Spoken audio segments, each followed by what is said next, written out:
No jak już tu stoicie, mam taką wiadomość do was. Jaką?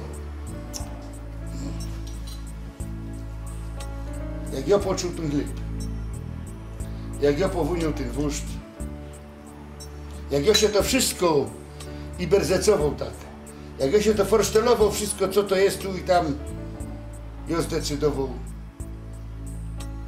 Ogień zdecydował, jak się richtig jechać tam, jak się urodził, czyli normalnie do mojego heimatu na Kubę szli. Do Polski. Ja da.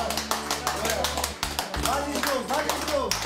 Warte mal, ich muss dir das auch sagen. Ja, bitte, Ja, bitte. bitte. Sag nochmal. Lucia und Andi. Ich habe das alles überlegt. Ich fahre zu meiner Heimat, zum Oberschlesien, zu meiner kleinen Heimat, zum Oberschlesien. Ich mache das alles mit den Papieren und alles gut hier. Aber nein. Aber ja, Wir werden sehr- nicht Aber das vermissen. er ist dort geboren. ich bin geboren. Er ich ist bin dort geboren. Er ist dein Name. Ich komme Der zu Oberschlesien- dir. Ja, wir kommen zu dir jeden Jahr Ja, zum das Besuch. ist- das ist- Jeden Jahr. Andi, Oberschlesien ist in meinem Herzen.